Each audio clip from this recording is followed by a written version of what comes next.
Hey guys, welcome to the Homestead. So what we're going to talk about today is our brand new solar kiln. We just finished this recently. This was a design that was put forth on the web by Virginia Tech. The plans are all given for free. I'll leave links in the description below of the plans that we used to build this solar kiln. This solar kiln, put forth by Virginia Tech, took us a few months to build. We're very happy with its construction. The plans were pretty easy to read for the most part. And so we're going to give you a walkthrough on the solar kiln that we've built and how we built it. Tuftex is the materials we use for the roofing of our solar kiln. You can find these materials at most hardware stores. I'll give you some close-ups in a minute of that. Very easy to work with. Provides a great roofing material for a solar kiln. A lot of people use these for like greenhouses and a lot of other different types of projects. You can find all kinds of pictures online of people using the Tuftex materials for their different types of projects. They contacted us a number of months ago and told us, hey, listen, we'd like to provide you some of these materials for our building projects if you have any on your homestead. And I told them we were going to be building a solar kiln to work in conjunction with our sawmill that we have here on the homestead. And they were very gracious to provide us some of their materials for this project. This is the Tuftex material. It cuts really easy. Actually, these pieces were a little bit longer than we needed, so we had to trim them down a little bit to get them to fit. But they fit remarkably well, and they assembled really easy. I mean, there's just not a whole lot to it. It's just it comes on and puts on very easy.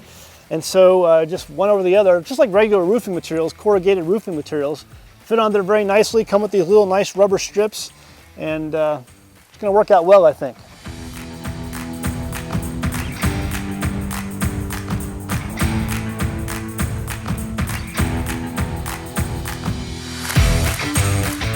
Most of the lumber that we sourced for this solar kiln was reclaimed lumber. Now there's a lot of chicken barns in the area and they're constantly tearing these down and building new ones, literally probably hundreds of chicken barns in our area. So they're always tearing them down and building new ones. And so all that lumber from those old chicken barns is usually available at a very cheap cost. And so we use a lot of reclaimed lumber for all the framing for that solar kiln.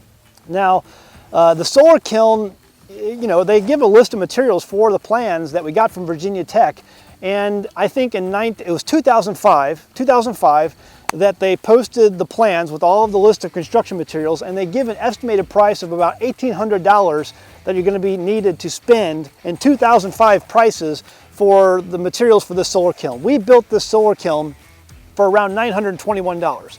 $921, and it really helped us to keep the cost low by using reclaimed lumber and other materials. Now, the sides of the walls were used with a type of particle board, and we used a bunch of exterior paint, latex exterior paint, waterproofing paint for the outside. I know most people will use plywood for their solar kiln. It calls for plywood on the building plans. But because we got such a really good price on the external walls, the particle board, we decided to go ahead and treat the inside of the outer walls with a diesel and used motor oil mix to help waterproof and preserve that wood, to give it the longevity that we needed, because it's really meant for an interior use for that particle board. But we used that diesel and oil mix on the inside of the outside walls, plus the exterior paint is waterproofing latex exterior type paint to help give it some longevity, and that kept the cost really low. And so $921 to build this. 2005 cost put forth by Virginia Tech on the building materials list was around $1,800. There are solar kiln plans out there today. You can find, I think Wood-Mizer puts one out that will cost around $2,000 for their building plans and some of the materials, but you have to still source most of those materials at your local hardware store. They just give you the list. So estimated cost for a kiln like this, if you went with, I think the Wood-Mizer plans and some of the other more popular plans out there, are going to be between $3,000 and $4,000. But you can save a lot of money by sourcing, used reclaimed lumber and other things to cut cost. Which we did. We're always about cutting cost here and trying to find a cheaper way of doing things that will still work, be functional and yet aesthetically pleasing. So here's the back, and you see you have a couple of vents down at the bottom. And those vents allow air to be drawn, this is the north-facing side, allow air to be drawn up. And then you have a fan, which is powered by solar power, that turns on when the inside temperature reaches about 80 degrees. And so we have a very cool day. It's early spring, there's not a lot of heat in. And so when you open this up, we have some lumber that we cut down just the other day. And I need to sticker these up a little bit better. They need to be about 1 inch apart from each other. So I need to separate these and sticker them up. But I have some more logs I'm going to be cutting soon. So these are the first logs we've cut since we put the kiln into operation. And then on the front you have some more vents. All of the inside is painted with a tar, roofing type tar, to give it some more waterproofing.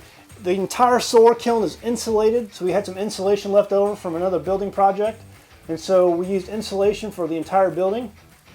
And the inside is coated with that black roofing tar. And that helps drive the temperature inside the kiln up. As the sun shines on the kiln, that black helps raise the temperature.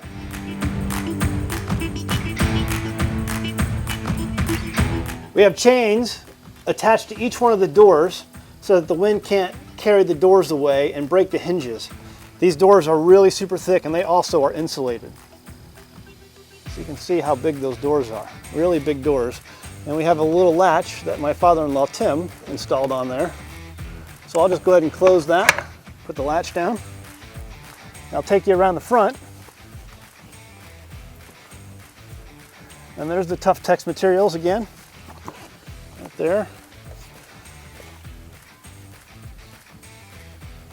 And then there's the vents on the front, right there.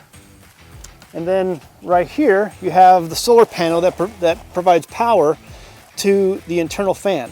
Now, the original plans by Virginia Tech include two main differences from this solar kiln. And that is they have a baffle system in there that circulates the air a little more efficiently. We didn't build the baffle system simply because I thought the instructions for building the baffle system included with the instructions provided by Virginia Tech just weren't very detailed. I didn't really understand how that worked. I understand how it works in theory, but how to build that baffle system just wasn't very clear, in the instructions provided. So we didn't build it. It's still going to function the same way.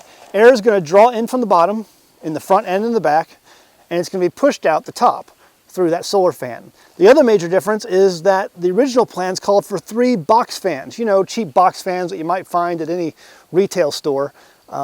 However, they suggest that you don't want to leave the solar kiln empty for any length of time because it can get so hot in there that the plastic fans from those cheap box fans could melt. Well, the solar fan that we provided for our solar kiln, the fan blades are made of metal. Let me see if I can get you a picture of that. Let me walk on the inside here. Open this up. Let me go in here. You can see the fan blades are metal, so they're not going to melt. That whole housing is made of metal.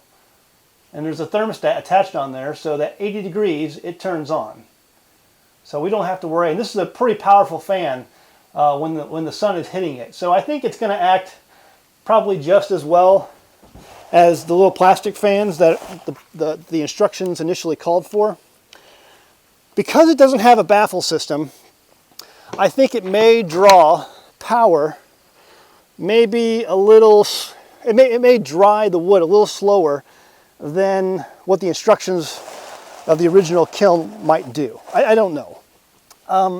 The way Virginia Tech has tested out their kiln, they estimate that you can dry a full kiln full of wood in about a month's time. Now, they don't specify what type of wood or how much wood exactly, how many board feet exactly, but they estimate a month's time to dry a full kiln worth of wood. Now, because we put some extra vents on our system, not just in the front, but also in the back, and we only have one fan running, and we don't have the baffle system that the plans called for, I'm estimating that it may be a little bit longer. But see, for me, a month, a little longer than a month to dry a full kiln full of wood, I don't think is a bad deal. Now, in the front of the kiln, we have these, I think these are black walnut trees that are growing right here, really young black walnuts. I'm going to have to cut these down because they're directly in the path of the southern exposure sunlight that's going to be heading towards this kiln. And I don't want to block the sunlight, so these trees are going to have to go. So there you go, that's our brand new solar kiln. Really looking forward to putting this thing in operation.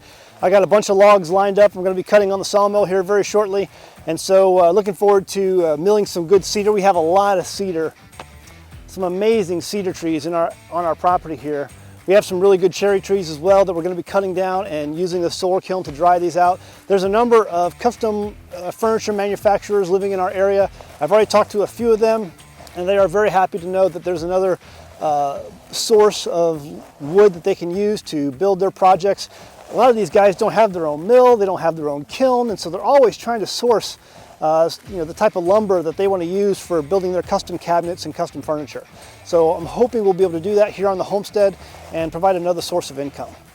Hey, I just want to say a big thank you out there for Tuftex and the Underline product line and sending us this and allowing us to help build this project. We could not have done this without you guys, and so thank you very much. If you guys are interested in building a custom greenhouse, or our viewers out there are interested in building a custom greenhouse or building a project like this, a solar kiln, definitely check out the Tuftex line of products. That stuff, I mean, people are using this far and wide on building amazing looking greenhouses and very efficient greenhouses and other type projects. So check out, I'll leave a link to the description below for their website so you can check out their products and see some of the pictures that other people have used their materials on for their homestead projects. Hey guys, if you like this video, please give us a thumbs up, like, share us on Facebook, subscribe to our YouTube channel. Check out this list of amazing folks. These are our patrons. We couldn't do our videos without them. They make all of our videos on YouTube possible.